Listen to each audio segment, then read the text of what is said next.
Okay. Asmita, I have 2 slides to share for the introduction. So you give me permission to share them. Yes, ma'am, I'll give you the one. Okay. All right.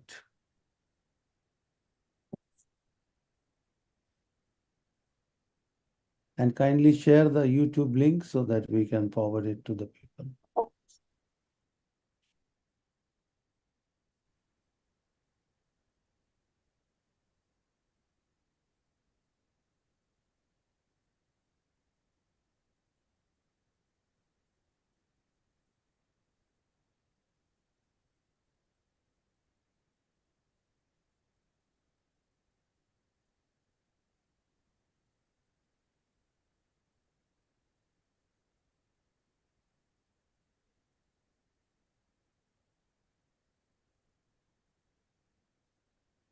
I think it's better to start in the time when 100 people are already there. Hello, everybody. Good afternoon, good evening, wherever you are. I'm President of Asian Oceanian Society, Dr. Nirmal Surya. With me is past President Joy, and all the speakers are there. So I'm welcoming you all for this series, which we started under the banner of AOSNR for the benefit of the neuro rehab specialists across the Asia. But I find that many people from the globe are attending these, so they all are most welcome. Now, this is the 4th of the series, and we had started the first session on 2nd May, which was on introduction to the neurorehabilitation. Then on 6th June, we had a session on neuroplasticity, and 4th July, we had a session on innovation in assistive technology. And all these sessions were attended by more than 200 people on the Zoom across the globe, and equal number of people on the YouTube, and that also is available on the YouTube of IFNR, AOSNR web page. So today we got very distinguished speakers, and the session is on cognitive rehabilitation strategies. The whole entire program has been crafted by the neuropsychologist from India, Dr. Urvashi Shah, and I have Abhishek Srivastav, who has been the coordinator for the education program, and he has been involved in creating this session along with Urvashi. So I thank him, and with that, I hand over to the two chairperson, Joy and Urvashi, for Urvashi to introduce the speaker and take it forward. Over to you. Thank you very much, Dr. Surya. Dear friends, today we are going to be talking on a very, very important topic. So all of you are aware that cognitive impairments are kind of ubiquitous with any brain insult. And in the recent past, as you all know, there has been a growing interest and a great push to understand cognitive impairments and the rehabilitation process. And because we're all beginning to realize when we work in neurorehabilitation that it's the cognitive impairments that are the barriers for us to return to life, to work, or return to the community. These are the biggest barriers. And also, most of the therapists inform us that these are barriers in therapy to get the person to perform or do their best.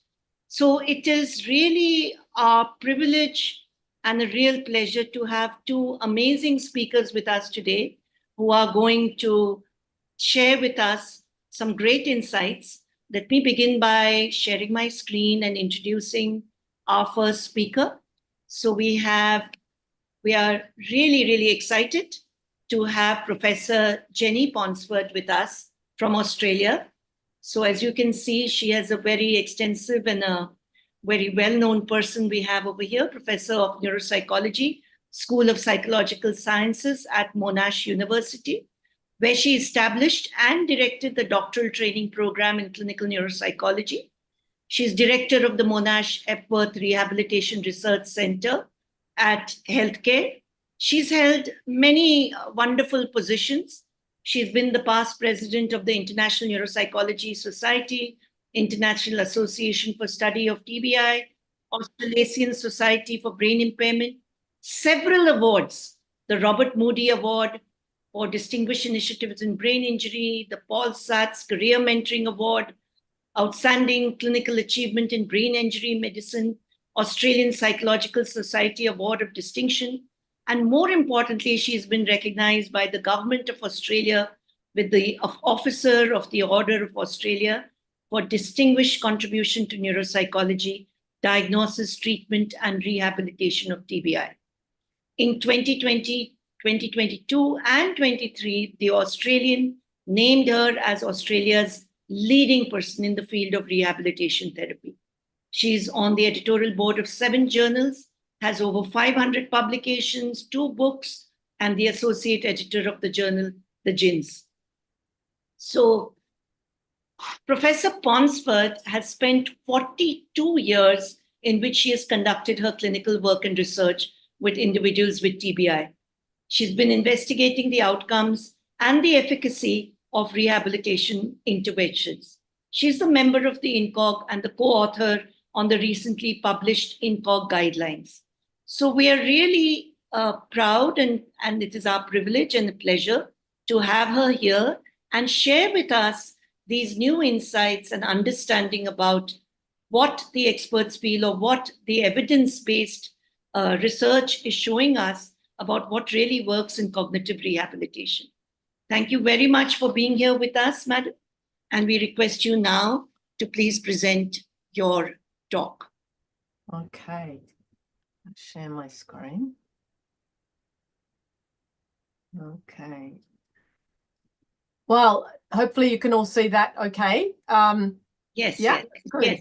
So yes, I'm absolutely delighted to be here. I met some of your Indian colleagues recently at the World Federation Neuro Rehab Conference in Portugal, and we had some very productive discussions about how we could maybe work together, because I feel very committed. You know, an awful lot of rehab happens in certain parts of the world, but there are other parts of the world that are not so well resourced, and we really feel that's the next step, is to be spreading the word more broadly. So yes, I was privileged to be part of the INCOG guidelines panel for cognitive rehabilitation. INCOG is short for International Cognitive Rehabilitation Guidelines. They are about traumatic brain injury. That doesn't mean to say they couldn't be applied to other forms of brain injury, but the evidence base is from traumatic brain injury. The target audience is clinicians working with people who've experienced a traumatic brain injury or any sort of brain injury, and largely focused on people with moderate to severe TBI.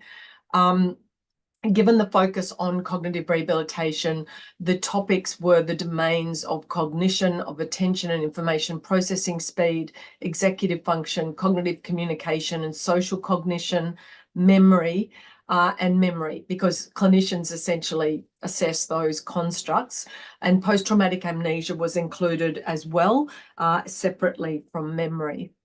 So our international expert panel comprised a multidisciplinary group from Australia, Canada and the United States, rehabilitation physicians, neuropsychologists, occupational therapists and speech pathologists, and guideline methodologists. And so we produced 8 papers, which were, the original guidelines were published in the Journal of Head Trauma Rehabilitation in 2014. And this was an update published last year in the form of 8 papers in the Journal of Head Trauma Rehabilitation, looking at what's changed, what were the methods, and separate papers on post-traumatic amnesia, attention, executive function, communication and social cognition, memory, and what was the future of INCOG. So the processes that we undertook, we update. The original literature review was conducted prior to the 2014 guidelines. We updated the literature search and then retrieved the guidelines and mapped any new evidence against the guidelines, forming a matrix, and then met as a panel over a number of sessions, updated the guidelines and the wording. We also had clinical algorithms, which I'll show you examples of, that guide clinical practice and audit tools designed to investigate adherence to the guidelines. We finalised these and then published the papers. And we're now, got plans to translate, investigate the extent to which they're being used in clinical practice. So the evidence on which these guidelines were based is graded at 3 levels. Level A recommendations are based on either a meta-analysis, systematic review, or a randomised controlled trial of an appropriate size with a relevant control group. Level B evidence is supported by cohort studies that at a minimum have a comparison group or small randomised controlled trials. And level C evidence is recommended primarily on the basis of expert opinion on the part of the panel based on their experience, or uncontrolled case studies or case series. So we had 160 new papers, of which 40 were randomised controlled trials. And of the total of 80 recommendations, the new recommendations are number 27. As you can see, quite a lot of them are still at level C. We're still looking for a higher proportion of randomised controlled trials. So there are some core principles that kind of ran across all of our recommendations, and these came from the panel essentially. And that was that it was felt that we didn't want to recommend specific assessment tools. The only exception to that was post-traumatic amnesia. I'll explain that to you soon. We had a broad principle that interventions should be focused on the individual and focused on goals that were meaningful to the individual with a brain injury. That if cognitive rehabilitation was being undertaken in a restorative way, it was preferable to focus the repeated practice on real-world activities. That it was also seen as helpful to provide training in compensatory strategies, to train caregivers, to provide education about the cognitive consequences of brain injury, to facilitate adaptation to injury and manipulate the environment.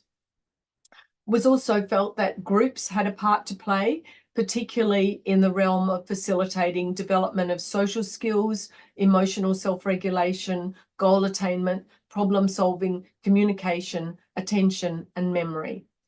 And just following COVID, we were also considering the use of telerehabilitation and seeing that as showing great promise, although there's still a long way to go with creation of evidence around that. So I mentioned that we developed algorithms for clinicians to follow. So this is the overarching algorithm that covers the whole guideline, showing that people in traumatic brain injury should be assessed as they come out of coma to see whether they're either in post-traumatic amnesia or out of post-traumatic amnesia. If they're still in PTA, then they should be managed according to the guideline for PTA. And then if they're out of post-traumatic amnesia, then each of the other guidelines could be applied depending on the person's cognitive impairments. So I'm going to go through the new recommendations from each of these core areas. This QR code, I hope, might lead you to the actual article in the Journal of Head Trauma Rehab of which I'm speaking. So this is the PTA one. These were the somewhat upgraded recommendations from the PTA guideline, which I actually led. So the first does relate to assessment. And in the previous iteration, we didn't recommend a specific tool for assessing people in PTA, but this time we did recommend that assessment should be performed using the Westmead Post-Traumatic Amnesia Scale until the resolution of PTA. Now, this was based on a study, a cohort study that had been done actually at our hospital by one of my doctoral students, comparing resolution of PTA on the GOAT, the Galveston Orientation Amnesia Test, the Westmead PTA scale, and the Confusion Assessment Protocol, and finding that people tended to emerge on the CAP and the GOAT earlier, but were often still amnesic. Because those measures do not assess the ability to lay down new memories, and that PTA on the Westmead tended to resolve somewhat later, but it always did resolve, or generally did resolve, with the addition of these questions, getting them to lay down new memories. So the second recommendation is an extension of our previous recommendation that it's important to provide a safe, quiet and consistent environment for people in PTA, providing flexible sleeping opportunities. The next three recommendations were based on new evidence, but they relate to the delivery of therapy during PTA. So the first of these was a level A recommendation based on a randomized controlled trial, again conducted in our hospital. And that was that individuals in post-traumatic amnesia should receive activities of daily living training during PTA that is standardized and follows procedural and errorless learning principles. So Jessica Trevena-Peters led this trial that showed that people who received this structured training, as compared with people who did not receive such training, showed higher levels of independence on emergence from PTA and on discharge from hospital, and there was a strong trend towards shorter length of stay. So the next recommendation relates to the delivery of physical therapy, and this was again based on a study of monitoring the delivery of physical therapy to patients in PTA. And this recommends that physical therapists should make efforts to provide physical therapy to people in PTA, but one needs to flexibly adapt the length of sessions, the intensity, and the location, that is whether it's on the ward or whether they could cope with a busier environment based on their degree of agitation, their level of cognitive impairment, and their level of fatigue. The third recommendation relates to speech and language pathology, and that is that swallowing and communication should be monitored during PTA by speech and language pathologists. And also, though, that the treating team should use short and simple communication and minimise repeated orientation and memory questioning. We found that various disciplines often ask of these questions, and it can get distressing and confusing for patients.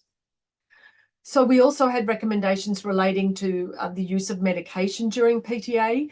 The first recommendation is to avoid the use of neuroleptics and benzodiazepines and manage agitation environmentally as much as possible. Now, this was based on a multiple single case design study that was randomized, where patients had received either olanzapine or treatment or a placebo.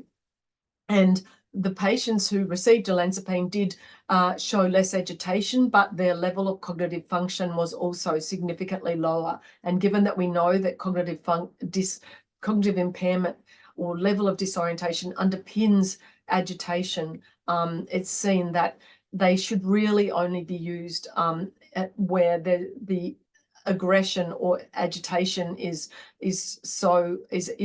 poses a threat to the person or to staff.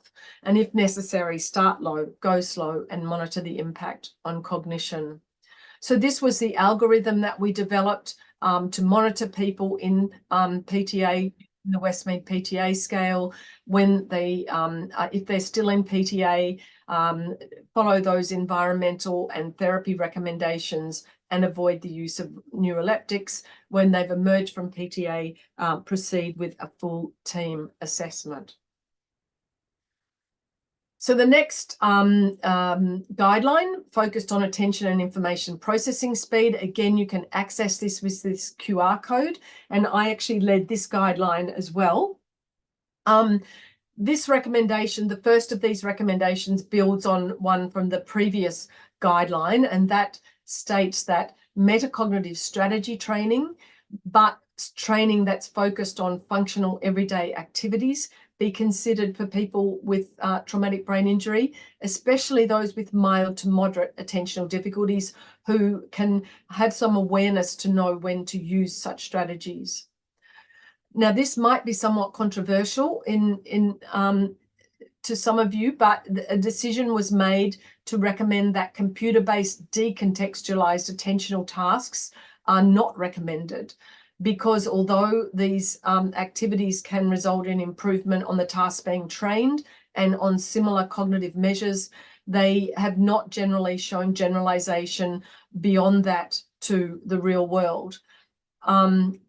There was no change to recommendations relating to dual tasking, which is seen as viable, and that alterations to the environment can also be helpful. That was a recommendation at level C. And there was a recommendation against the use of periodic auditory alerting and mindfulness-based therapy based on randomized controlled trials that had not shown benefits from those interventions. There was a great deal of new literature on the application of repetitive transcranial magnetic stimulation and transcranial direct current stimulation to ameliorate attention following traumatic brain injury. And interestingly, somewhat similar to the decontextualized computerized training, the multiple controlled trials and systematic reviews showed that it resulted in improvement on tasks being trained, but not on lasting gains that generalized beyond that. So it was not recommended outside the context of a research trial protocol. Interestingly, the strongest evidence in the realm of attention is from a pharmacological intervention, and that is that now several randomized controlled trials and meta-analyses have shown that methylphenidate at a dose of approximately 0.1 milligram per kilogram increased to 0.25 to 3 milligrams per kilogram is recommended in adults to enhance speed of information processing. Now, amantadine was also examined, and this certainly has been shown to enhance arousal in people emerging from coma, but it has not been shown to enhance attentional functions following coma emergence. That came from the work of Flora Hammond. And there was one new trial where the traditional Chinese medicine NeuroAid was shown to enhance complex attention in people with mild to moderate TBI. So it was felt that that probably needed replication. So this is the algorithm for the attention guideline. It's very important in assessing attention to screen for sensory difficulties with hearing or vision and the impacts of fatigue, sleep disturbance, anxiety, depression, pain, substance use or medication, and address all of these. And then once one gets beyond that, to consider the person's motivation and their substance use history, and also the self-awareness of the individual in deciding on interventions. If there is some evidence of self-awareness and metacognitive ability, training in metacognitive strategies may be feasible, or the use of strategies such as time pressure management, which is essentially teaching the person that it's a form of metacognitive training to monitor, to take managing steps before they undertake tasks where they know they're going to have trouble keeping up. For example, asking people to slow down the delivery of information, or tape recording a meeting, for example, to help them manage those difficulties. Beyond that, where people don't have awareness, modifying the environment or changing the nature of tasks is probably the way to go. And again, we list the activities that we don't feel are particularly helpful. So the executive function guideline was led by Elias Jaffe and Robin Green. Again, you can click on this QR code to see the paper. It was agreed that executive functions are not likely to be able to be ameliorated in the absence of self-awareness, and that self-awareness and motivation need to be assessed as the first step in addressing these problems, and that where there's a lack of self-awareness, there is some evidence supporting the provision of training in self-monitoring and provision of feedback, particularly combined video feedback and verbal feedback has been shown to be the most effective to teach people to recognize and correct errors.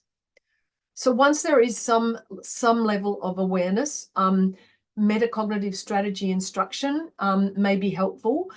So these are applied to assist with planning and problem solving. So things like goal plan, do, check, or goal management training that trains step-by-step procedures to follow setting goals, generating plans, selecting the strategies that need to be applied, monitoring the application of those strategies and correcting errors and adjusting the goals or plans accordingly.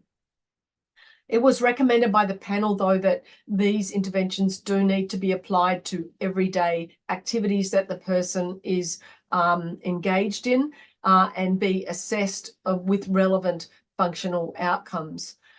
As in the previous guideline, strategies to improve gist reasoning may be helpful, and group-based problem solving or planning interventions may also be considered. There was some new evidence actually showing that structured music therapy that comprises rhythmical training or structured cognitive motor training or assisted music playing may be helpful in enhancing executive functions. And it's also been shown to increase frontoparietal connectivity. This guideline also recommended that there be consideration of the use of virtual reality programs to facilitate equitable access to rehabilitation for executive dysfunction, although it was noted that the evidence to date is of mixed quality and there needs to be further work in this area. And that one-to-one remotely delivered interventions delivered via telerehabilitation were recommended if remote delivery was the only means of delivering the rehabilitation as a means of getting to the person. Again, we need more evidence to evaluate the delivery of that. So this was the algorithm in support of the illustrating the executive recommendations.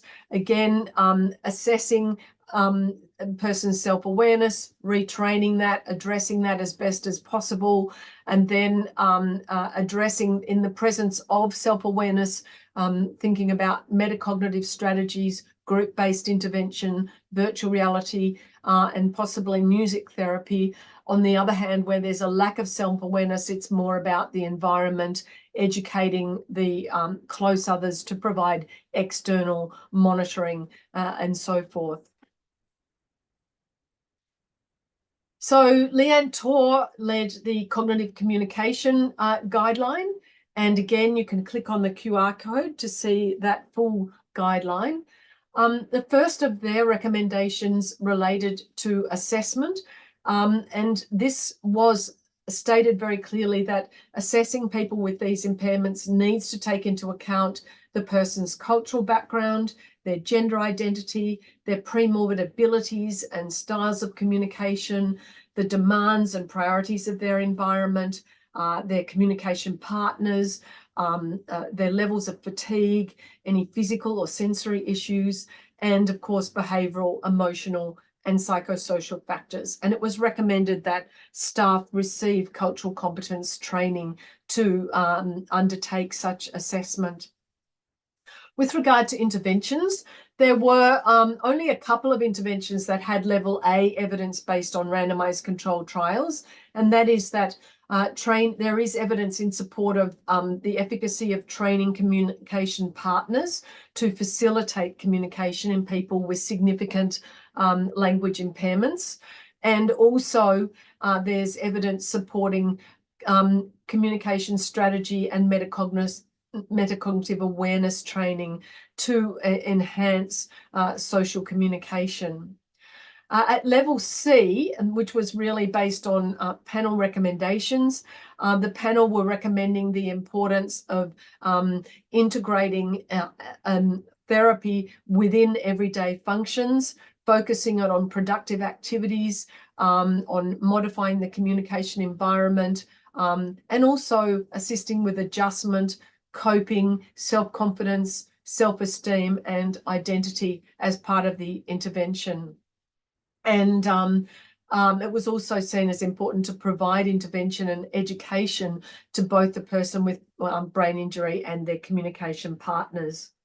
It was again emphasised that all of these interventions need to be carried out in everyday situations, that goal attainment scaling was a desirable way to assess patient-centred outcomes, and that telerehabilitation was also important to consider as a mode of delivery. Now, for the first time, this guideline included a focus on social cognition. This is something that historically has not been well assessed, and so it's strongly recommended that there be consideration of emotion perception, theory of mind, or ability to consider other person's point of view, and emotional empathy, and that interventions focused on these aspects were recommended. That said, most of the interventions that have been evaluated in trials have focused on computerized training of emotion perception, and these have not been shown to generalize beyond that computerized training, so these were not specifically recommended. It was seen as appropriate to consider group therapy, especially to address cognitive social communication difficulties, as long as the goals of the group align with the goals of the individual. Now, not surprising, given that it was run by speech pathologists, this was the most wordy algorithm. It essentially says what I've just told you, that one needs to consider in assessment all of those background factors relating to the person, consider the use of assistive technology where the person has really significant communication difficulties, consider a broad range of background factors and environmental factors to work with the communication partner, or to work individually with the person with a brain injury on client-centred goals, and to provide social cognition training as appropriate. And finally, we come to the memory realm, and this guideline was led by Diana Velakonda. The first recommendation was modified from the previous version, and this states that internal compensatory strategies may be used for individuals with TBI with mild to moderate memory impairments. They need to have some awareness of their memory difficulties and the situations in which they need to apply these types of strategies. So examples might be using visual imagery or retrieval practice or other metacognitive strategies to help them remember, for example, lists or people's names. And it's possible to use multiple strategies, anything that helps you lay down that information more deeply. And these strategies can be taught either individually or in groups. For people with more severe memory difficulties, environmental supports and reminders are recommended. These are also very helpful for people with mild memory difficulties, and in fact for any of us.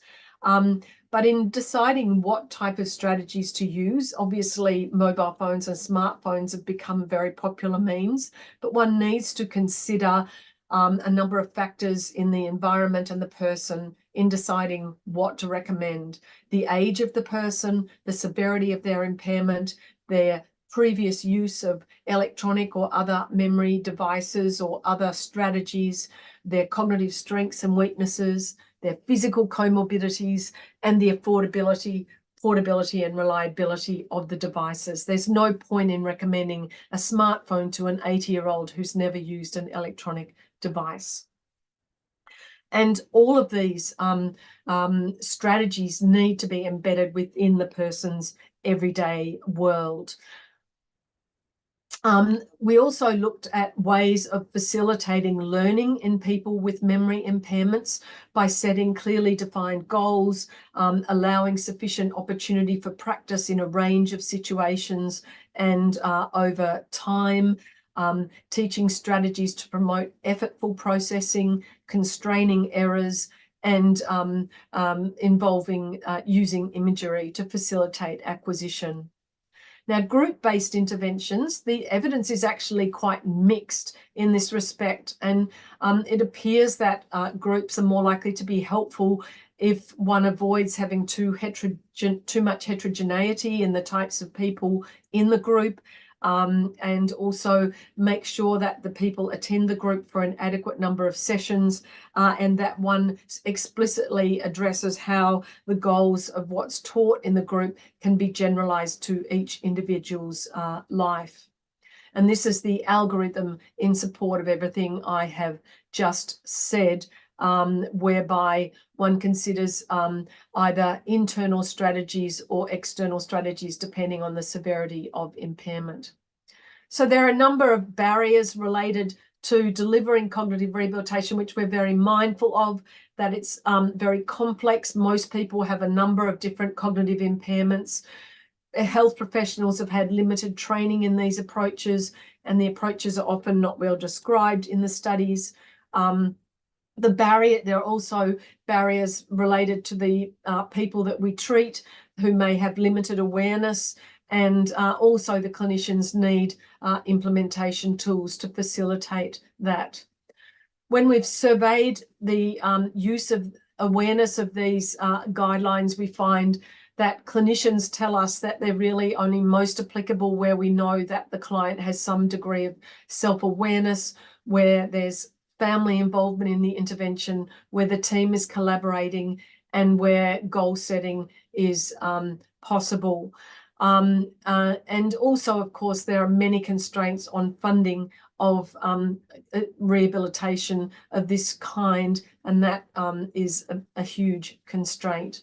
Mental health comorbidities in the person with brain injury is a further constraint, as is the existing inequity in access to rehabilitation. And the future of INCOG is seen as having a focus very much on working more closely with clinicians to design the focus of interventions, that we need to streamline these reviews so we're not just updating them every 5 years, and that we need to be more closely connecting the recommendations to clinical practice. And my final thing I wanted to just say to you all is that we are very keen to understand the constraints to application of guidelines, and to that end we are currently conducting a survey and qualitative interviews of people around the world to better understand this, so that we can better facilitate application of these guidelines. And if you would be willing or interested to engage in either the survey or an interview, please would you email us, either Jessica Trevena Peters, Rachel Maynard, or myself, regarding that. Thank you. Thank you very much, Professor Thank- Jenny Yeah. Ponsford. That was a wonderful, wonderful eye-opening session on cognitive rehabilitation. Very extensive. All the updates are there. And I really like the focus on specific strategies and techniques that could answer these problems of cognitive disorders, problems after TBI. So something that sometimes we overlook with our patients with brain injuries. And this, with your lecture, this puts it all in focus. And we are guided by what you have said on how to handle specific problems which follow after the brain injury. We have one question actually on sexual rehabilitation, dysfunction after TBI. Which one to comment? Jenny, Professor Jenny. So, Sexual dysfunction after Yes. TBI. Yeah. Would you want to Yes. comment? Oh, sorry, I didn't catch what you said. Yes, I've actually got a huge interest in that myself, and quite separately. Yeah, it's a separate body of work, but we have done extensive work on documenting that more than 50% of people experience a decline in sexual function following traumatic brain injury. Usually, a decrease in, for a whole range of reasons related to both physiological impacts of the brain injury, which might affect arousal, but also then there are relationship issues, changes in self-esteem, changes in personality that impact communication. And so in terms of intervention, we are currently trialing an cognitive behavioral intervention to try and address this from a psychological perspective. We also do, of course, consider potential medical contributing factors. So medication might be addressed by the doctors in this process. But yeah, we are. So that's it's a difficult topic to get taken up around the world. It's a whole body of Yes, knowledge, a it whole is. new lecture. If you're going I to do could a do a whole lecture lecture on that with rehabilitation. pleasure another time. Yes, another time. Yeah. Okay, I have my own personal question. Does the patient's educational background affect the subsequent cognitive rehabilitation? Let's Yeah, say well, our quite a lot of evidence to higher show that. educational level versus Yeah. a lower educational level. Yeah, well, there's no doubt that from all our outcome studies that people with higher education are going to be more likely to benefit from some of these interventions. They're also often more likely to have social supports around them. So it's sometimes difficult to know what is the reason why they might benefit more. But I guess you can imagine when one's talking about metacognitive strategies that people who have a higher level of education perhaps have a greater ability to reflect on themselves. But that said, that there is absolutely no reason why one couldn't be doing cognitive rehabilitation with people with low education and low levels of literacy. One just really needs to be focused very much on the activities that are important to them and working in ways that they can cope with cognitively and facilitating, identifying the supports in their environment that might facilitate that. So would the emotional impact be higher also with patients of higher Yeah. achievements? Yeah, so emotional impacts obviously impacts people's motivation as well. And so one does need to be simultaneously addressing emotional impacts in delivering cognitive rehabilitation. There's no doubt about that, because when a person's depressed and anxious, they're not going to be concentrating well and then going to lack motivation. Okay, there's a Dr. Joy, I have a quick Yes. question. I thought we were doing questions at the end, but I have one quick question. So Professor Ponsford, I think when you did this whole review of the guidelines, what really stood out for me is that over the years, I mean, since the last 25, 30 years when we began working, we were told so much about cognitive exercises. I'm using the preamble to talk now about Dr. Fahim's talk, which is following. Yeah. So it's been drilled, in the training that, and most medical practitioners will write a note saying, go and get your cognitive exercises in place. Just go and do your exercises. And then there's a whole thing about the brain gym and computerized exercises. And I was absolutely amazed, and it resonated very strongly from actual experience, that cognitive exercises per se by themselves in isolation do not work.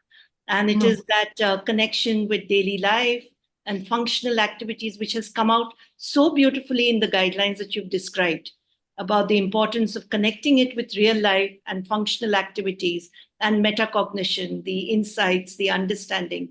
So it was a comment come question that it's a huge difference, even in attention, because we talked about attention process training, all those exercises which were done, and so much evidence came for that. And now we are saying maybe that's not working. So the premise is that people get better at what they practice. There's no doubt about that. But if you're going to put all those hours into practicing something, we think you may as well be practicing something that you actually have to do in your life. Right. Because you can't necessarily generalize beyond what you practice if you've got a significant brain injury. And so people get better at doing those exercises, the attention process training. But really, when you look very closely at the evidence in the literature, there's very little generalization to other activities. The person might feel better about themselves. They feel like it's not doing anyone harm, but you've only got so many hours in your life or hours to devote to rehabilitation. So we feel strongly you should devote that to something that's really important to you. The other thing is motivation is so important to make rehabilitation successful, and people are going to be so much more motivated to work on their own goals that relate to something meaningful to them. Are there Thank you for really emphasizing this and bringing it out. Very important. Are there particular centers where you can get training on cognitive rehabilitation? There's also a question here in the box. Particular universities or centers where you can get training on cognitive rehabilitation. Was that a Training. Yeah, it's What a was- question. Do you have, can you recommend centers or universities where you can get training on cognitive rehabilitation? Okay, so that's interesting. We are on a mission to create that internationally, and that's why we're doing this survey. So whoever is interested, if they participate in our survey, because what we'd love to do is create resources for the world. You know, we're creating a lot of resources around rehabilitation at the moment, and we would like to be able to work out how best to make these available to people in India or in the Asia Pacific region. So yeah, right now I can't say a single center where you can get this training, but we're working on how to deliver that to the world. We're really on a mission around that at the moment. So please, these people asking this question, just respond to the survey and we'll have you on our books, and then you'll be part of our world. Okay, thank you very much. And just one last question before we move on. Is there a strategy for aphasic patients in terms of cognitive rehabilitation? What if they are aphasic?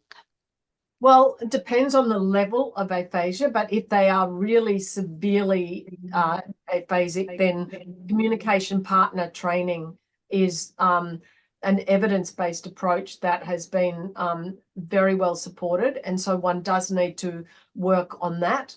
I'm not a speech pathologist, so I feel like I need Leanne Tor here to go beyond that. But I guess it's very much about taking that same approach of facilitating what they can do and thinking about the environment and the communication demands of their environment and facilitating their function as best as possible within that environment. So I think we have to move on to the next speaker, and I'm just going to share screen and introduce our next speaker. So it's a real pleasure to have Dr. Fahim Arshad from the National Institute of Mental Health and Neurosciences. He's the assistant professor there in the Department of Neurology. I call him our upcoming star in cognitive neurology in the country. And Dr. Fahim is, as you can see from his qualifications, basically a neurologist, but done a postdoctoral fellowship and also his MRCP in UK in neurology. He's the convener of the cognitive neurology subsection of the Indian Academy of Neurology, and his interest is in the dementias, in the multiple aspects of dementia. He has more than 80 publications, and he's currently the principal investigator and co-investigator of projects on dementia with the NIH and the AIC. It's a real pleasure to have you here, Dr. Fahim. And I know at the Institute, you are working with a team to also create manuals. And that's why it's interesting, because we're working towards creating good manuals for families to train them for cognitive exercises. And we've just heard some of the guidelines. So I'm sure we can have lots of questions and discussions after your presentation. We look forward to what you're going to share with us. Thank you very much. Thanks a lot, Dr. Oshin. At the outset, I would like to thank the organizers, Dr. Nirmal Surya sir and Dr. Oshi, for giving me an opportunity to give this talk. and it's a real pleasure, and I'm delighted to be here. So let me share my screen, and I have a couple of videos. So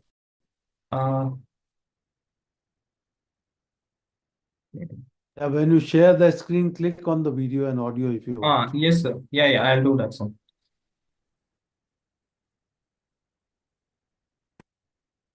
Is my screen visible? Yeah, we can see. Okay. Okay, so thank you very much. And well, I'm basically a clinician, and I'll be speaking on cognitive rehabilitation strategies, integrating cognitive exercises, rehabilitation programs. I think my job has been made easy by Professor Jenny because she spoke about the guidelines very lucidly. And let's see, as a clinician and having patients' perspectives, how those guidelines work and are the patients able to do something out of those. So, $1 trillion question from a very well caregiver. What is dementia? They always ask, is there a cure for dementia or is there a treatment? Whether anything could have been done to prevent dementia in their relative, or can the caregiver do anything to prevent dementia? For us, with respect to this talk, the only question arises, is there a cure or a treatment? But before that, we need to know what is dementia. It's important for healthcare professionals as well as caregivers and patients to know what dementia is. For healthcare professionals, obviously, the deficits in different types of dementias are different. And that's why we need to be aware of those deficits so as to know what their strengths are subsequently, and then focus on their strengths when it comes to intervention. So I'm sure all of us know different subtypes of dementia. I will not go into the details of each. But then, yeah, these are all subtypes of dementia. You have Alzheimer's, frontotemporal dementia, dementia with Lewy bodies, vascular dementia, and so on and so forth. Different subtypes have different deficits, be it attention, memory, visual perception, social cognition, and other domains. So the question is about management. Now, we have pharmacological managements and then we have non-pharmacological managements. Well, in terms of pharmacological management, we have symptomatic medications, and now disease-modifying drugs are emerging. We have drugs like aducanumab, lecanemab, and recently donanemab has been approved. It's a disease-modifying agent, and they remove the amyloid from the brain. It was approved in the first week of July. The thing is they're not cost effective. Now, what else can be done? The non-pharmacological therapy, there are n number of things in non-pharmacological things, as you heard from Professor Jenny regarding the cognitive rehabilitation part. The others being cognitive stimulation therapy, behavior therapy, physiotherapy, occupational therapy, speech therapy, and then environment modifications, and again, so on and so forth. There are many other non-pharmacological things which are available in form of intervention. I'll be going through some of them. So as Professor Jenny mentioned about cognitive rehabilitation therapy, the idea of cognitive stimulation therapy is to improve the overall general cognition. Usually it is done in group sessions, but it can also be done in individual sessions. It involves many other things like reality orientation, reminiscence therapy, and many more. And then what is cognitive training? Cognitive training is training specific aspects of memory and other thinking abilities. It usually, again, is through exercise or games or individual or group sessions.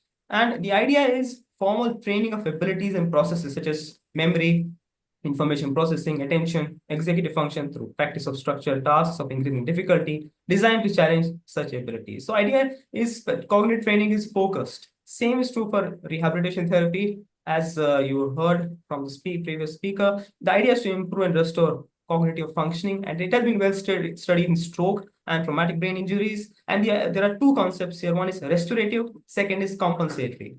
In terms of restorative, it's about repetitive stimulation of impaired areas that will promote neurogenesis and restore the lost function. And the compensatory, on the other hand, the function is already lost, it cannot be restored. So use alternative strategies to promote cognitive impairment. The overall idea of all these rehabilitation measures, it uses the concept of neuroplasticity, that brain can change and adjust throughout life by strengthening existing connections or creating new ones. So it's all about plasticity, as you have heard in previous talks in these webinars.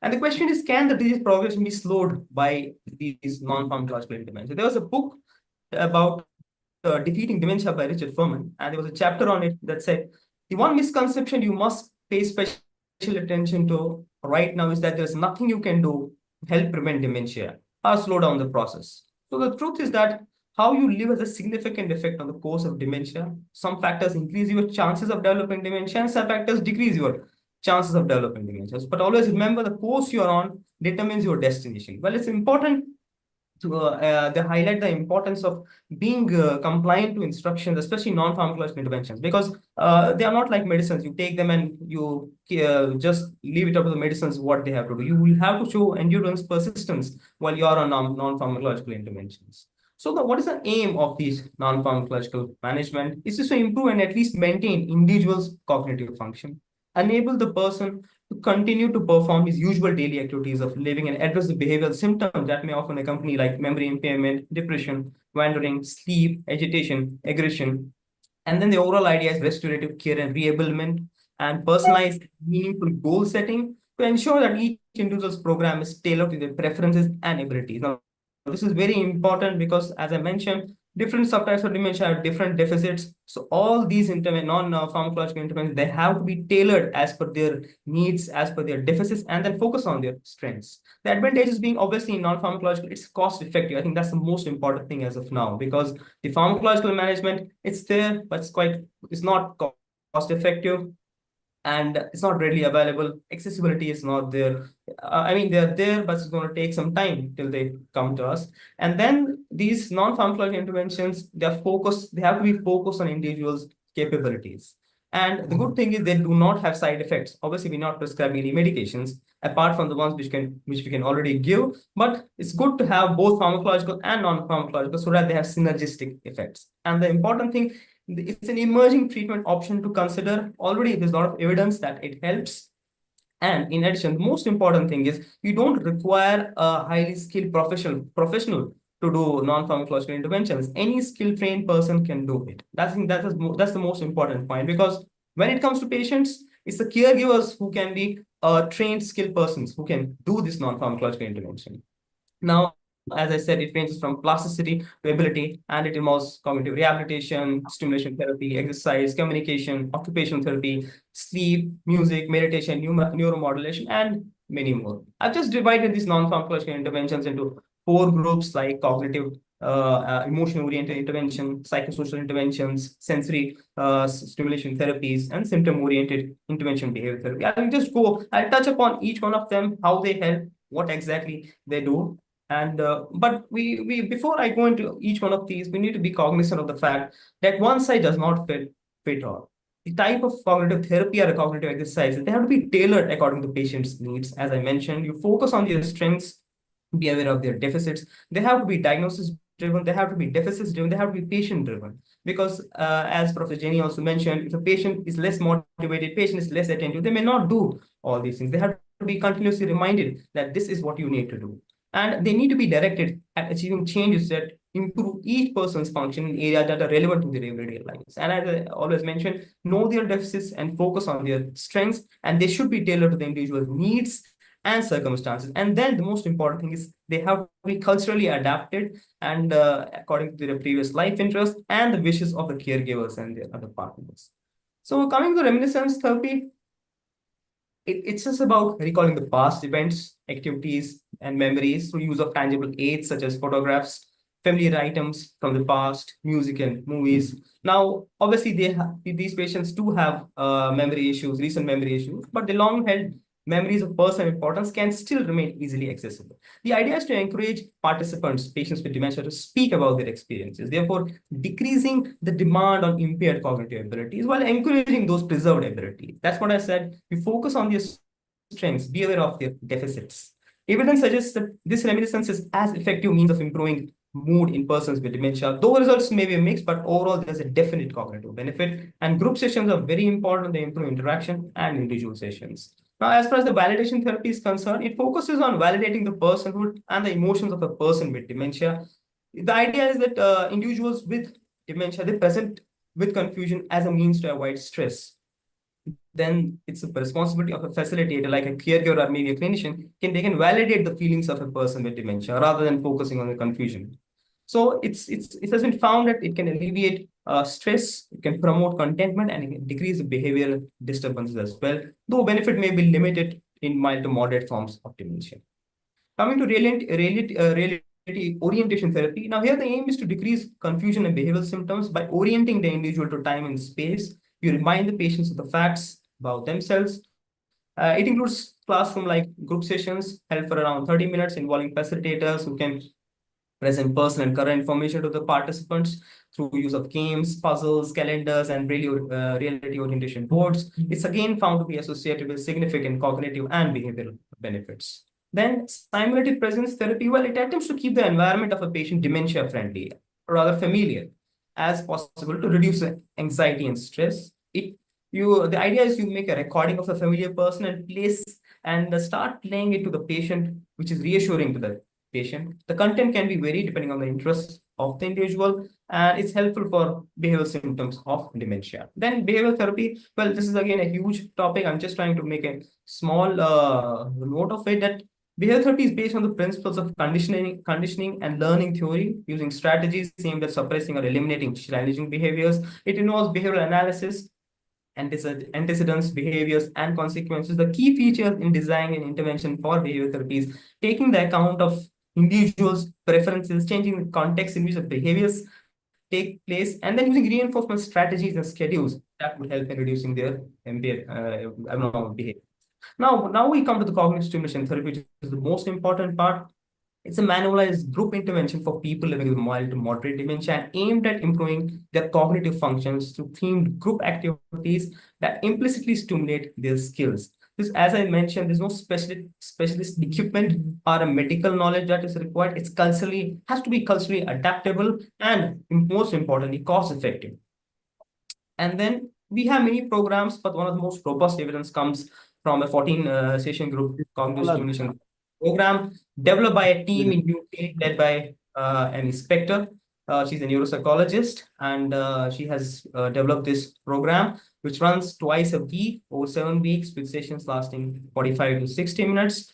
It's a group-based CST, and the groups typically include 5 to 8 participants and 1 or 2 facilitators. So the mechanism the mechanism is presumed to be neuroplasticity and activation of cognitive reserves, and the domains that are most by CST include the language networks, the comprehension of text, memory, especially working memory, and the improvement in the quality of life and social engagement. Now, these are the sessions, themes, and key principles based on Amy Spector's program, which includes playing games, music, their memories, their current affairs, and so on and so forth. And the key principles being the same. Overall idea is stimulating the brain, the mental stimulation, new ideas, thoughts, associations, using orientation sensitively and implicitly, opinions and facts, physical movements, important too. And then stimulating language, stimulating executive functions. Now, the idea of CST, it focuses on intellectual and social stimulation through relevant interactive activities, and it facilitates maintenance of cognitive skills. In old age, the higher levels of neural activation are brought about by CST, and this can buffer against. So this is how it acts. It strengthens the existing neural pathways that protect against degeneration, and as I mentioned, it fosters new neural pathways through which brain can reroute to fulfill normal functioning. Now, obviously, this can be used in mild to moderate forms of dementia, and it is most effective. And as you know, as I mentioned, it has been done in group-based sessions involving word games, puzzles, and the themes as mentioned. And there's improvement in cognitive function, in the quality of life and the well-being when compared to those receiving the usual care only medications. And it can be delivered through group sessions as well as through individual sessions. But individual sessions, there's not much evidence, but overall it's mostly group-based, and CST improves recall and processing. Now, these are there are many studies where there is sufficient evidence to suggest that cognitive stimulation therapy helps, and main evidence comes from Amy Spector's group, where they have clearly shown that there is significant improvement in their quality of life and their outcome measures. Now, this is the one, a CST which has been adapted in the Indian context by a group in Chennai. So their aim was to culturally adapt, translate, and test the feasibility and accessibility of delivering cognitive stimulation therapy for persons mild to moderate dementia. And they found that it would be acceptable and enjoyable and constructive by participants and all the caregivers. They made some subtle changes, but it was culturally adapted. Now, this was all group-based. The effectiveness, obviously, it would vary with acceptability and feasibility in different populations. Cultural adaptation, as I mentioned, is very important for such interventions. And then acceptability and feasibility without compromising the core contents. That's very important because there's sufficient evidence for core components. And while going ahead with the cultural adaptation feasibility, we need to be sure that those core components are included in those adaptable versions. And then it has to be delivered by trained facilitators without any clinical qualifications, and it has to be person-centered. It should meet the needs of the individuals. Now, group-based is, there are some challenges with group-based. Now, in our setup in IMHANS, we thought we'll do an individual-based CST, and based on that, we took the same manual, a group-based manual, and took permission from ME Spectre and the group in Chennai, and we thought we'll do it on an individual basis for our patients with dementia, because as you saw, the most difficult question is there a treatment? And there's no magic pill still now, and the treatment options which are available, they are still not here in the low middle income countries, and as a result, whatever is available is symptomatic medications and the pharmacological and the non-pharmacological interventions in form of cognitive stimulation therapy. So we thought, why not have an individual CST and inform the caregivers, train the caregivers how this can be done and what all activities and other things can be done in this. So these are the cognitive stimulating activities. It's almost the same with very subtle modifications based on our context here, because we have patients ranging from a high economic to a low socioeconomic to a high socioeconomic status. And then we need to be cognizant of everything else. And we almost made the same manual here. We tried to do a feasibility study. We took same activities into account, like physical activities, indoor games, musical and sound activities, childhood memory, creative tasks, calculation, categorizing objects, and then orientation of maps. I'll be showing each one of them very briefly, like telling them about physical activities. Caregivers have to ask the patients to perform some physical activities such as aerobic exercises, brisk walking, jogging, morning walk, and then we give them tips for walking, like wearing a comfortable shoes so that they don't fall. And then while walking, they should look ahead. They should not look down. With each step, the heel should land first and then push off on the toes. And then finish with some cool down exercises. So it's recommended to be done under the supervision of the caregiver. They cannot do it alone.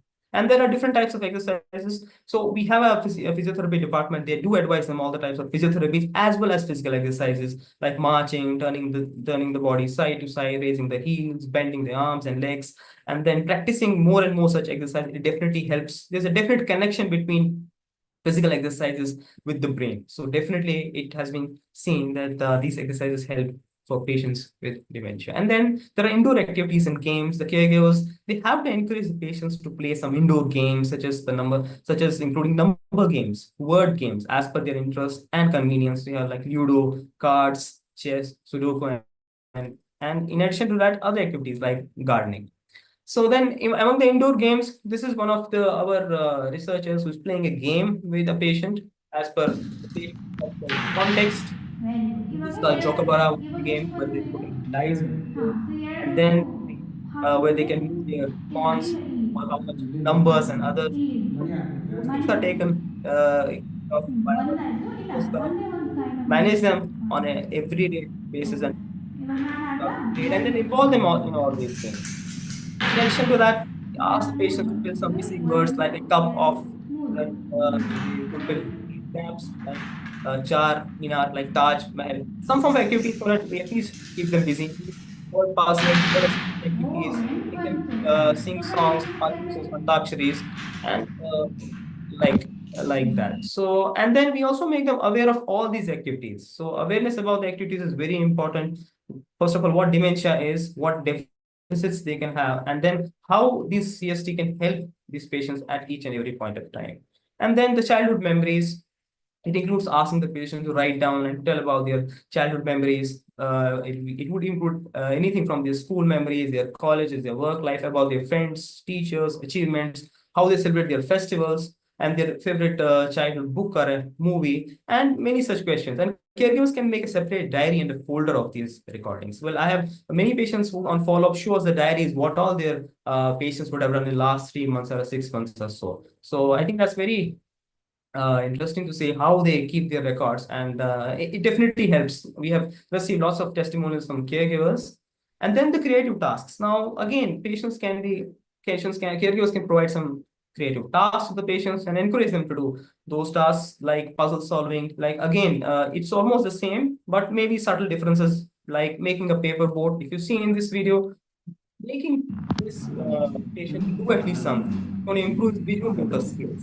making them to draw a paper boat, making them draw a paper bag, or drawing objects in a paper and cutting those objects, or drawing a sketching in a white paper, coloring a book, and then creating some rangoli, which we have done with many of our patients. Okay, I'll go to the next slide. And then calculation and memory utilization. What we do in this activity, we give different amounts of money in the form of notes, like 10 rupee note, 20, any amount of, and then caregiver needs to instruct the patients to take a note as per the instructions, and we ask them to make rupees 200 or make 300, and the caregiver should help the patients in the beginning of the task. And then we also tell them to make some easy calculations that can be done as per their knowledge, as per their awareness. And this is one of the notes which caregiver had prepared for dementia, and he used to daily change it. He used to put different types of notes to tell the patients how to calculate, what to do, what not. So I think caregivers play a very important role in all these activities, and I think they have to stay with the patient as long as the patients are doing well. Then this is again our research trying to show her the notes, and every week all our patients, and possible to do patients who might have moderate dementia, but maybe they may have issues with severe patients who are in severe stage of dementia, but still it's not enough. We can trust many things can be done at this stage. And then most important, the reminiscence therapy in the form of a memory box. The memory box is nothing, it's a box which contains meaningful items for the patient's life that represent the memories as a component of the reminiscence therapy. Now, there are evidence to delay progression of memory loss, and they have to be culturally specific and tailor-made to individual patients' preferences in the family. And these objects are kept in the memory box to stimulate the patient. These memory box can be anything. It can be in the form of old actors, objects used in the olden times. It can be in form of old notes, or they can elicit emotional responses from the patient's favorite book. It can be in the form of any artwork, any religious deities, or a trophy or a medal, or letters. And the idea is it leads to positive emotional experiences, and it reduces stress and improves the overall quality of life. The idea is to prompt conversation and provide some mental and emotional stimulation. It again helps in building cognitive reserve and delaying the progression of their problems. So then the activity is categorizing objects. Now in this activity, the caregivers can ask them to write at least 5 to 10 names of animals, birds, places. If not right, maybe they can speak about them, and then place some pictures or real objects such as vegetables, fruits, and different households.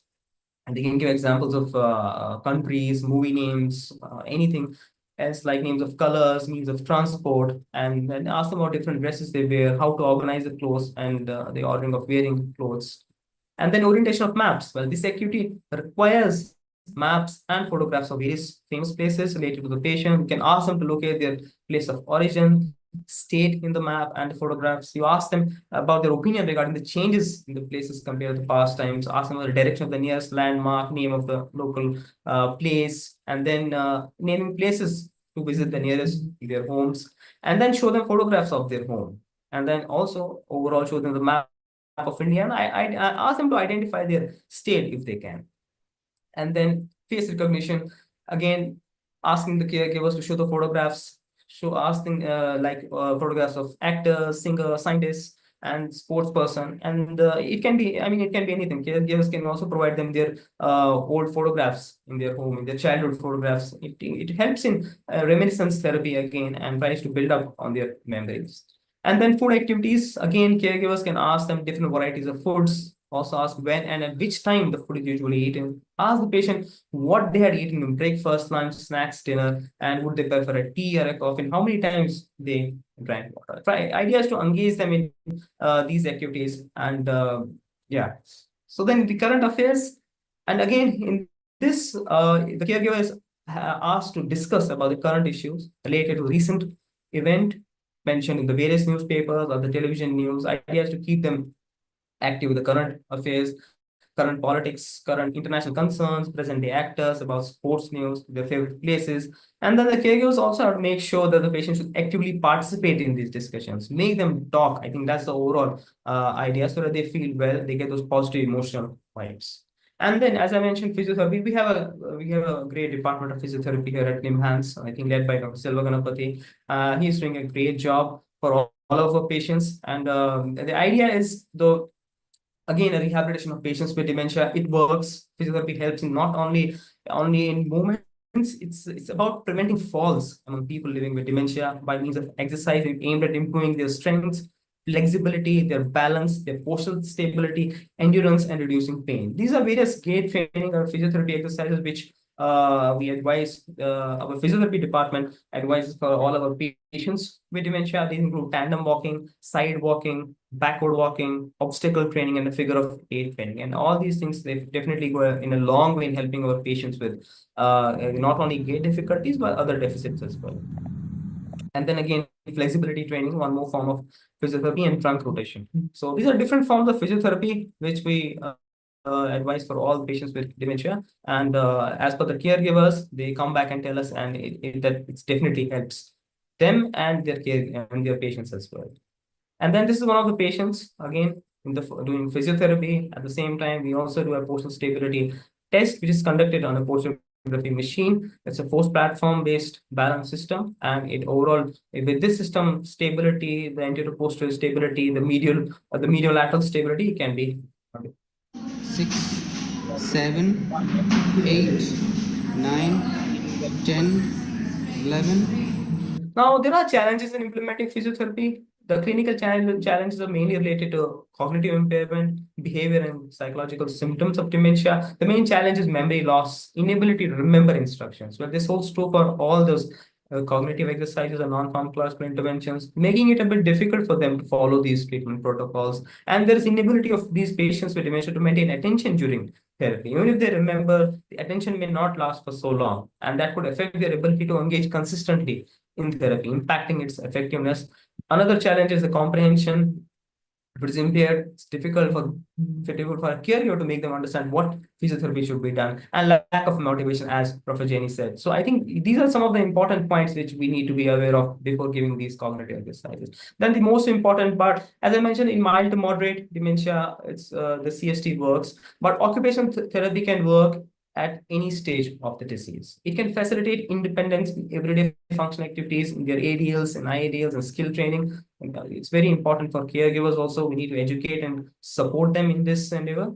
And then important to strike a balance between cognitive abilities, environment, and occupation. Now, depending on the stage of progression, occupational therapy interventions can vary, and they can range from modification of the environment, recommending and training in the use of adaptive clothing and equipment, and caregiver inclined education. Now, this is one video which our occupational therapist, Nitya, she has been doing for all of our patients.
So this is our occupational therapy for patients with dementia, and these are the activities which this patient did. And we had taken a consent for this video to be shown from the patient. And then we go on to the sensory stimulation techniques. This includes the light therapy. At times, patients have lots of sleep-wake disturbances, and because we know these circadian disturbances can be reversed by stimulation of the suprachiasmatic nuclear hypothalamus. So that's why bright light therapy has been shown to improve those fluctuations in the diurnal rhythms that may account for the nighttime disturbances and sound down syndrome. Then music therapy, well, as you would have seen the recommendations said by Professor Jenny, people with dementia, they retain the ability to sing old songs. The musical abilities appear to be preserved in individuals with dementia, especially the ones who are musicians, despite aphasia and memory loss. We don't know why. And music enhances retention and recall information. It promotes interaction and communication, and potentially it enhances the cognitive and the emotional skills. And different music interventions can be given like listening to different types of music, instrument playing, group exercise while listening to music, and then it can be in form of a vocal training or playing a musical instrument. That is again intense and multisensory and motor experience. It enhances the spatial, verbal, and mathematical abilities as well as the general intelligence. Overall, it improves the connectivity in the brain. And music can activate all areas of the brain and networks. And localization is difficult because of its multiple components like pitch, rhythm, melody, language, motion, and meaning. And there are definitely neurological mechanisms which show the rehabilitative effect of music. And overall, it has been seen that music helps in regulating agitation and anxiety. It helps in improving mood and depression. There's improvement in long-term and short-term memory, in sleep improvement, in pain management, and in movement and locomotor improvement. Then again, art therapy. It's an art therapy in form of drawing, painting. It's an opportunity for self-expression, and many of our patients can do it, especially patients of FTD, once they develop frontotemporal dementia, a new kind of new expression and new kind of art therapy they develop. They can draw different things which they would not have been able to do previously. And obviously, it's recommended for patients with dementia. It has a potential for it provide meaningful stimulation, and it improves social interaction. It improves level of self-esteem as well. And cognitive rehabilitation therapy, I won't go into the details because Dr. Cheney has already spoken about this in detail. It focuses on individual domains like visual-spatial rehabilitation, cognitive linguistic therapies, and so on. The idea is this is focused, systematic, and functionally oriented service of therapeutic activities, and is based again on patients' brain behavioral deficits. And then the most important is environmental modification. It can just be in form of simplifying the environment, reducing the clutter and organizing belongings, installing safety features like grab rails and non-slip mats to prevent falls inside the bathroom, and then enhance lighting to improve visibility and reduce confusion, provide anti-falls, eliminate noise and distractions, enhance the environment, night light with motion sensors. Family and friends can do auto dialing emergency, keep an auto dialing emergency alarm. Then we can have a home safety alarm, care call, and a pillbox reminder with alarm, and wearable GPS devices as well. Now, these are formal core cognitive therapies exercises like mental picture associations, chaining word lists, following written oral directions, and then first letter mnemonics, associated visual pairs. Well, I mean, these are more formal and maybe they are more extensive, and often patients should be given these tasks, but we don't know how many difficulties or how much challenges patients will come across while doing this activity, because we already do all these things while we're assessing those patients, and we find deficits at each point of time. So we don't want patients to realize that they have those deficits at that point of time. It becomes very important that we keep those cognitive exercises in a way that it's fun and it's learning for them, so that they feel good about it, rather than getting depressed that they're not able to do such exercises. And then speech and language intervention rules.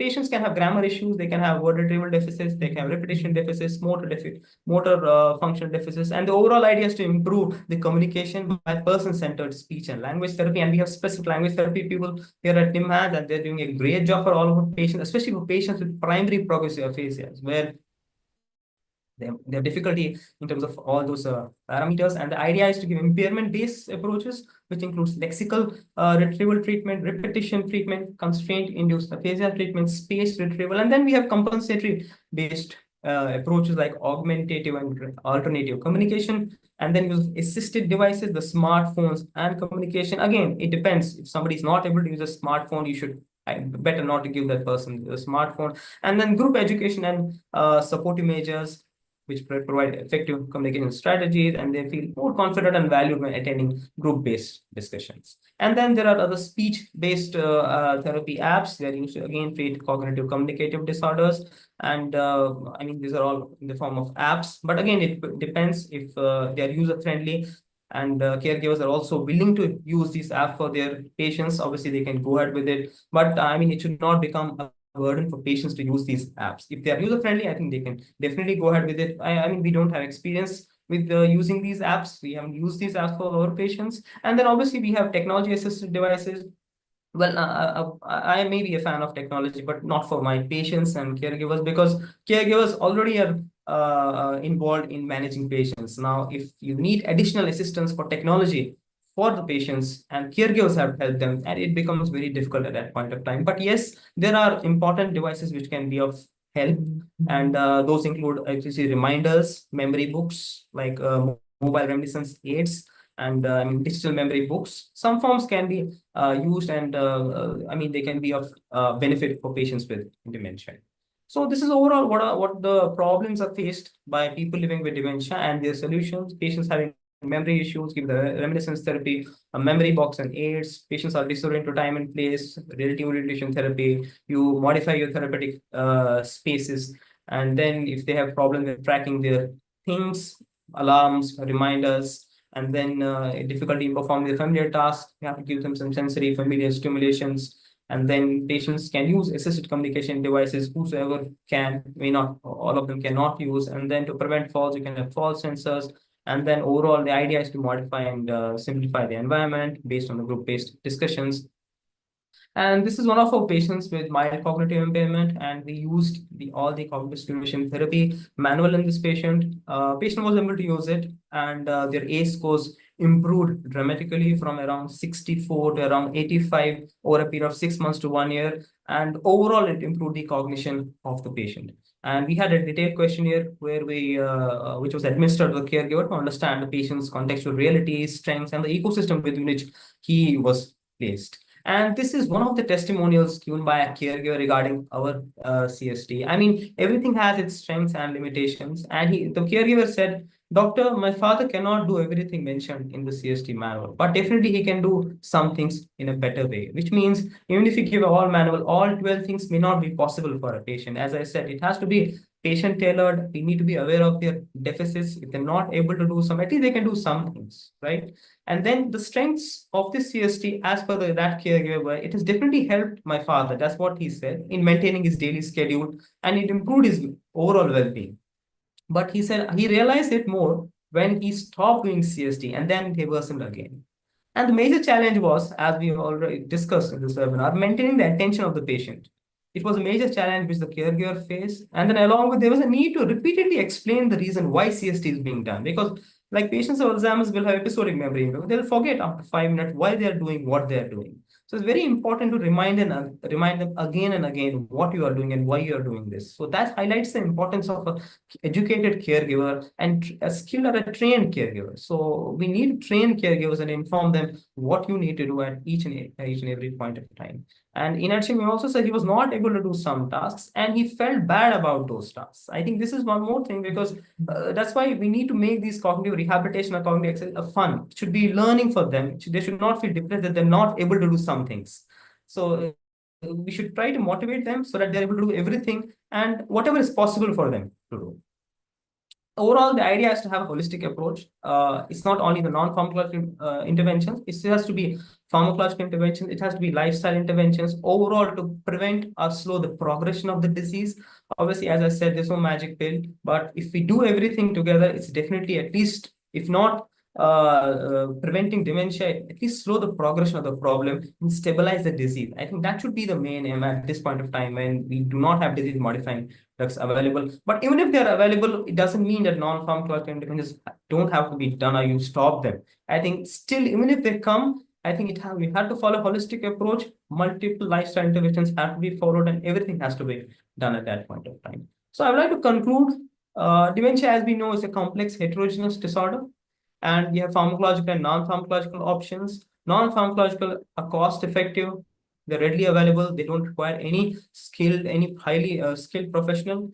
Progression definitely can be delayed through promoting neuroplasticity by stimulating the brain by these cognitive rehabilitative measures and exercises. Overall, a holistic approach is very important, which will improve the quality of life of patients with dementia and will definitely make a difference in their lives. And you need to tell them, you need to train your brain, you use it or else you will lose it. So this is my wonderful multidisciplinary team at NIMHANS, without whom this whole work would not have been possible. I'm really grateful to all the team members. They have been doing a great job each and every day with all our patients with dementia. So thank you very much for a patient hearing. And we'll be happy to answer any questions.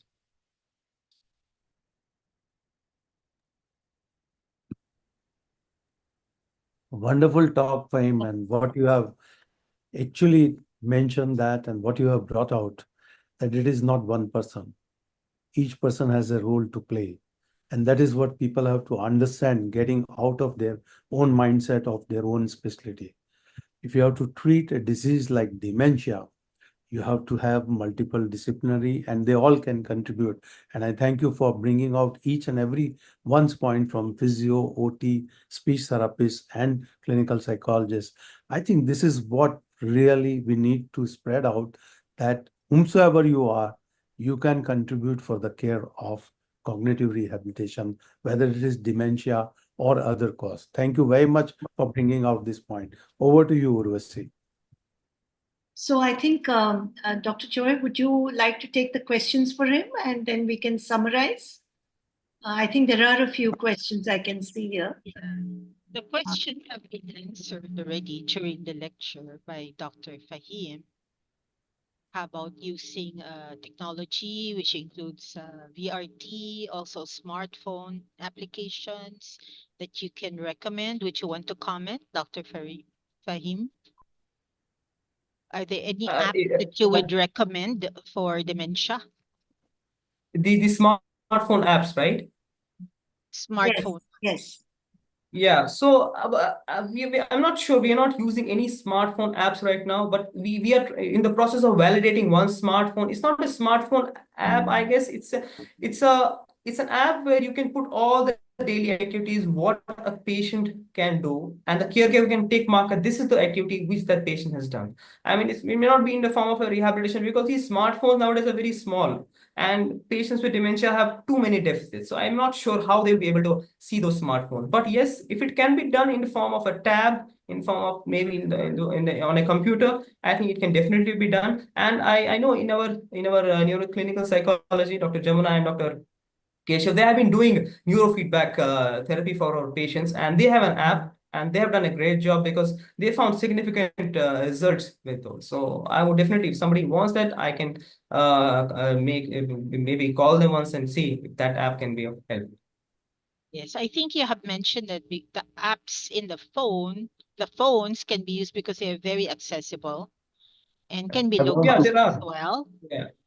I want to add that IFNR with Manstik has also developed evaluation and screening of dementia, as well as the training of phone. dementia, including, that's an app, including the music therapy and other therapy. Yes, So that has been developed by the all joint accessible. collaboration.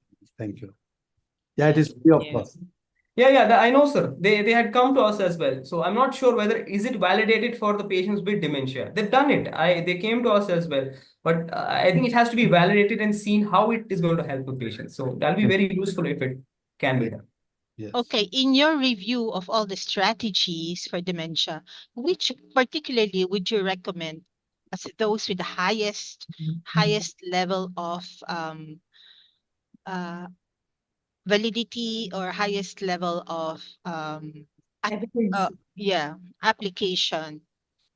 Yeah, Evidence. It's a very good question. Of all of these strategies. As I mentioned, it's all patient driven. Whatever deficits patient has, I mean, a patient of frontotemporal dementia will have attention deficits, but grossly the episodic memory will be intact. So the patient will be able to do some form of therapy. But at the same time, if a patient of Alzheimer's dementia is there, he won't be able to do some activities. So I won't recommend any one activity for all dementias. It has to be diagnosis driven. It has to be patient driven. I think we need to assess our patients first. As I mentioned, I would reiterate that you need to assess their deficits, you need to be aware of their deficits, and as accordingly the cognitive stimulation therapy has to be based on their deficits and see what strengths are preserved and then focus on their strengths. I would suggest the strengths are very important. Whatever is preserved, I think, and whichever cognitive stimulation therapy works, because many of our patients come and they say, you have given us 12 things in the manual, All things don't work. It's only one or two things which work.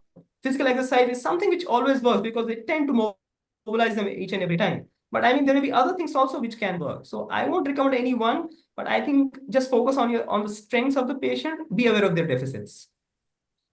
Okay, thank you very much. And Okay, congratulations. I'm going to quickly summarize and Yes. say thank you. We've just experienced two amazing, wonderful talks. So first we heard Professor Ponsford, and she taught us about the guidelines, and she also, the focus there was with acquired brain injury, with young adults, and what are the guidelines saying today. And I think what stood out for me, the buzzwords or the keywords that stood out for me, was the functional daily tasks, daily life, goal setting, motivation of the patients, and insight development, metacognitive strategies, bringing all that together so that whatever rehabilitation we do, when we talk of cognitive rehabilitation, it has to be relevant to the person's life so that it can generalize then and we can bring them back into the community, which is the most important thing, rather than just activities and task-specific learning. What I felt and I learned greatly from Dr. Fahim was a very great, good, extensive, comprehensive overview of the various strategies for another population, degenerative condition, older patients, and a variety of therapies that are out there. But again, I'm trying to pull out the essence. I'm hearing the same words. I'm hearing customization. I heard from you the word patient-driven. So I think even between both of them, the thing was that now we need to focus on what is relevant for that individual patient and how do we customize these strategies.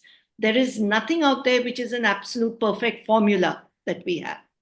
Every patient will respond differently based on their profile, and we have to select accordingly and make it relevant for them. And Fahim, Dr. Fahim, you gave us some excellent examples of simple things that a family can do with the patient. In India, we talk more about the home-based, family-centered rehabilitation. For us, training the families is critical and most important. So thank you for bringing out a manual. It'll need a lot of work and feedback from our families to know what works and doesn't. But that's a wonderful initiative and a beginning. So thank you, both of you, for giving us some wonderful insights. It was absolutely a great webinar. And now I hand it over to Dr. Abhishek to do the formal thank you. On behalf of the AOSNR Presidium, I would like to thank the current president and the ex-president for raising the occasion. I'd like to thank both the speakers, Professor Ponsford and Professor Fahim, for brilliant talks on both the concepts of cognitive rehab in elderly and younger population, with very informative, with the INCOG guidelines also coming up. To thank both the chairs, Dr. Urvashi and Dr. Joy, for keeping us in time and finishing in time, which is very important. I thank all the delegates. We again today have about 190 around delegates. So it's about different countries across the globe, which means everyone to learn, and cognitive part is missing in most of the curriculum. It's a good thing to add to our webinar series. Thank you very much. Hello to Professor Surya sir. Thank you, everybody. So our next webinar will be on 5th of August, 3 o'clock India time. So it will be on motor rehabilitation, and the speaker are one from Singapore and one from India. This is the detail you can see. We are trying to get everybody on the board. So Raju from Nepal and Izumi from Japan would be the chairperson. Dr. F.E. Chu will speak on approach to motor rehab, and Dr. John Solomon is going to speak on tailoring exercise program to different neurological conditions. So we again would send you the detail. Mind you, today's webinar has been accredited by the Abu Dhabi health authorities for 2 CME points. So those who require the certificate, they may write an email, and their detail we will send it to the Abu Dhabi for granting a 2 points to them. For Dr. Jani, once again, thank you very much. Jani, IFNR is the base and AOSNR both can help you to create not only a teaching course in India, but also across the Asia. And you can count on me. You can tell us how do we take it forward. And IFNR would be happy to take it forward for not a short term, but for a long-term training in the field of neuropsychology. Thank you very much. You can write directly to me, and Urvashi could be the coordinator for that to take it forward. I'm sure many people will take benefit from that.